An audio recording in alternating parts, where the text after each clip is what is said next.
এটা তো আমরা স্বাধীনতা অর্জন করেছি, কিন্তু আপনি জোর করে কোন পক্ষে ভোটের দাবিদার হতে পারেন না। এই কথাটা মানুষকে সবাইকে মানতে হবে।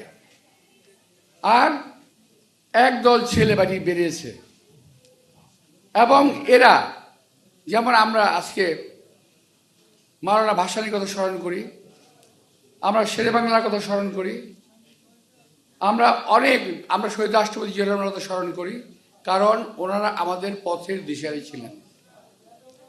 আর আজকের জেনারেশনকে ধ্বংস করার জন্য একদল ছেলে পেলে বেরিয়েছে, যারা বেয়াদবের জন্ম দিচ্ছে সারা বাংলাদেশে, যারা মিথ্যার ব্যবসায়ী করে, যারা মিথ্যা কথা বলে, মিথ্যা ইতিহাস বলে, মিথ্যা শিখায়। অন্য কথায় তারা বাংলাদেশের ইতিহাসই জানে না। আমি মনে করি আমাদের ভবিষ্যৎ প্রজন্মকে, বিশেষ করে আজকে তোমরা যারা এই যে মাল্টিমিডিয়া রিপোর্টার্স ইউনিটি যারা আমাকে ইনভাইট করেছো, আমি তোমাকে ধন্যবাদ জানাই। আমি দেখেছি তোমাদেরকে, তোমার অত্যন্ত তরুণ, তোমাদের এই বয়সটা থেকে থাকতে থাকতে চিনে রাখতে হবে, জেনে রাখতে হবে যে এই দেশের দেশপ্রেমিক কারা এবং দেশের বিরুদ্ধে কারা। শুধুমাত্র একটা দেশের বিরুদ্ধে কথা বললেই দেশপ্রেমিক হওয়া যায় না। আমি এবং আমরা একটা বিশেষ দেশের বিরুদ্ধে বরাবর সংগ্রাম করেছি, আজও করেছি, আগামী দিনও করব। তার অর্থ এই নয় যে আমি অনেক দেশপ্রেমিক। আগে নিজের দেশকে ভালোবাসতে হবে, তারপরে আমি অন্য দেশের বিরুদ্ধে বলি, এর পক্ষে বলি, অন্য কথা হবে। আমার নেত্রী, দেশনেত্রী বেগম খালেদা জিয়া বলেছিলেন যে আমি আমার দেশ সম্পর্কে, দেশের স্বার্থ সম্পর্কে কথা বলবো। আমার দেশের স্বার্থ নিয়ে কথা বলতে গিয়ে যদি অন্য কারোর দেশের স্বার্থে আঘাত লাগে, তাতে আমার কিছু আসে যায় না।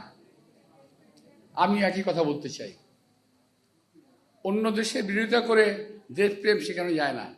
নিজের দেশকে ভালোবেসে আপনি অন্য দেশের বিরোধিতা করেন, কোনো অসুবিধা নেই। ভাইরা, বক্তব্যটা বোধ হয় অনেক কঠিন হয়ে গেল। যেভাবেই হোক, আমি সত্যি কথাটা বললাম। আমি যেটা বিশ্বাস করি সেটাই বলি, গোপন রেখে কোনো কথা বলি না। তো যাই হোক, আমি আমার জায়গায় ফেরত আসি।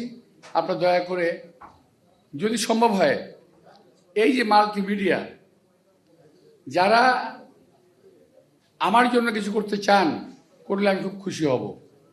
আন্তরিকভাবে আমি আহ্বান জানাবো যে আপনারা আপনাদের এই মাল্টিমিডিয়া দিয়ে প্রমাণ করবেন, চেষ্টা করবেন আমার জন্য কিছু কাজ করার জন্য, যদি কিছু করা সম্ভব হয়।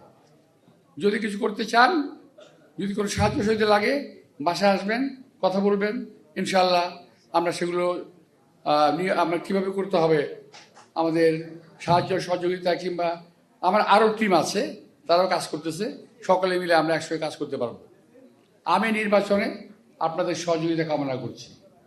আপনাদের সবাইকে আন্তরিক শুভেচ্ছা ধন্যবাদ জানিয়ে, এবং যদি আপনাদের কোনো কাজে লাগতে পারি অত্যন্ত খুশি হব।